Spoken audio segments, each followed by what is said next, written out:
Polda onasini ham ustachilik tashlab endi beton quyamiz desam, beton ishi ham og'ir ekan, belda o'rtaya bedapir sotamiz. Undan ko'ra oktagon jang ber menga deymiz.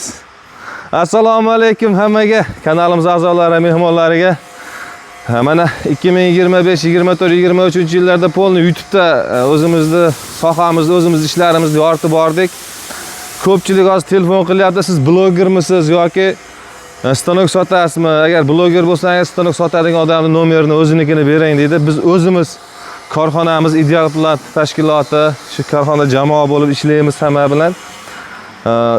Har doim o'sha fond orqasida turib, telefonda orqasida turib o'zim video syomka qilib gapirib olardim. Endi 2026 ga hamma blogermisiz, stanoga sotadigan ustaning nomerini bering deyverdi. O'zim chiqishga qaror qildim. Hamma videolarda iloji boricha harakat qilib chiqamiz. Kunlar ham isib ketdi. Mana qishki kunida 2026-yilda birinchi shlaka blok uskunalarini mana Qashqadaryoga jo'natishga tayyorgarlik qilyapmiz. Endi ishlarimizda ozgina kamchilik bo'lsa,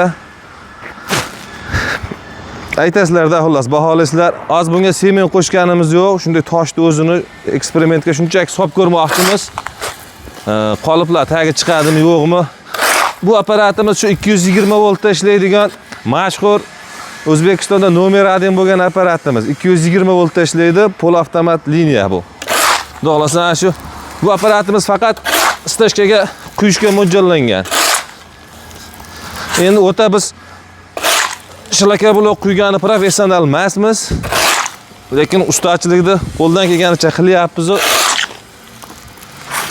O'zim chiroyli qilib bitta quyib ko'raychi, semensiz nima bo'lar ekan, bitta ko'ramiz.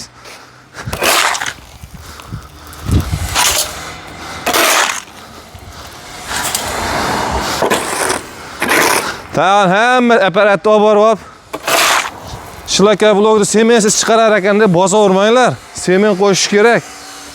Hech yo'q, bittasiga 1 kilo semen to'g'ri kelish kerak.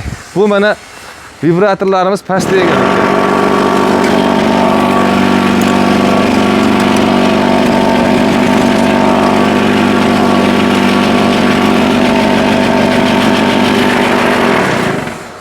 Mana shu holatda yengil vibratsiya berilgandan keyin buni ustini sekin tekizlab olamiz mana.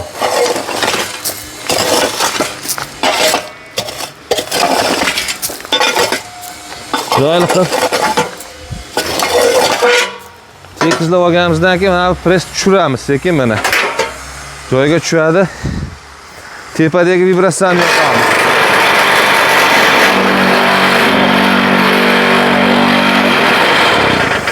Yana bitta ko'pchilikda tushunmagan narsa ko'p joyga beraveramiz. Hozir men to'xtatgan sababi mana hozir g'ishimizni quydik, rastvorni soldik. Mana yaqinroq ko'rsatadi, operatorimizga aytamiz. Mana press joyiga tushgandan keyin mana ko'pchilik shunday ko'tarib yuboradi-da, yo'q, shunday ko'tarilmaydi og'aynilar. Bunda mana pastdagi vibratsiya ishlab turish kerak ko'tarish jarayonida. Hozir men qarab tursalar e'tibor berib, bo'lib ko'tarib olaman. Mana shu holatda g'ish qoladi joyida. Bo'lmasa g'ish birga chiqib ketishi mumkin. Uning uchun hozir vibratsiyani o'chirib qo'ydim, ikkalasizlar ko'rsatib tushuntirish uchun. Pastdagi vibratsiyani yoqamiz mana. Sekin ko'tarishni boshlaymiz mana. Mana shu holatda mana ko'tarildi, mana yerda bir 3 sm, 4 sm yerdan uzilgandan keyin buni ko'tarib olsak bo'laveradi keyin mana.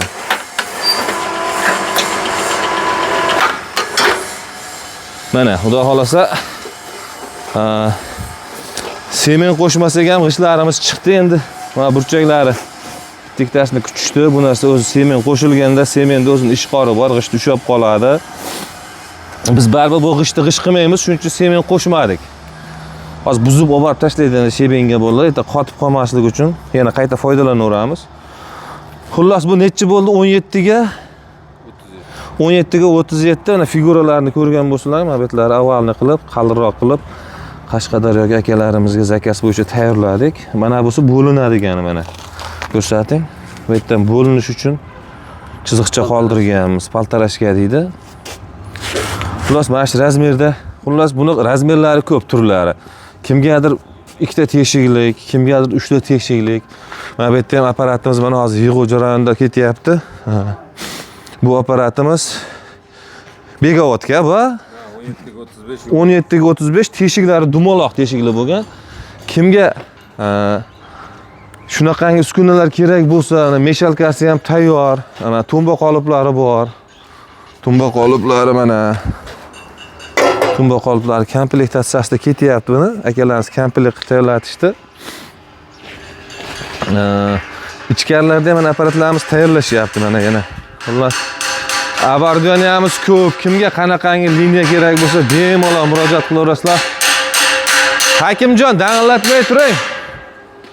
Biz hozir faqat shlaka blok sohasini yoritamiz bugun.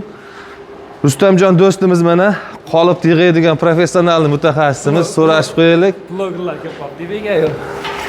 Do'stimiz mana shu yigitni hamma qolib, mana shu butun O'zbekiston esinga davlatlarga mana shu yigitni qo'lidan chiqqan qoliplar boradi. Mana bu ham 16 ga 36. Buni Qashqadaryo, Kattaqo'rg'onga zakaz qilishgan buni. Bu qoliplarimiz mana 19 ga 39 3-4 teshiklik, 4 burchak. Bular ham hammasi zakaz bo'yicha tayyorlanib, bu tak qismlari. Qoliplarimizda hammasiga yangi detal ishlatilgan. Umuman bironta eski lis yo'q. Bu lislarimizning qalinligi 8 mm. Bu ichiga qo'yilgan stakanlarimizniki 3 mm qalinligi. Ugolnigi lislari hamma yo'q. Pat zakaz bo'yicha bu yoqda ramalarni terishyapti bolalar. Xullas, kimga qanaqa razmerda kerak bo'lsa, buni faqat zakaz qilib tayyorlatiladi. Sizni zakazingiz faqat siz uchun asob yasab chiqiladi-da, xullas. Bu telefon qilganda o'sha razmer bersalaringiz, o'sha razmer bo'yicha chiqazib tayyorlanadi. Undan tashqari kafelniklar, rodman shpakilovka, gazoblok liniya hammasi bor.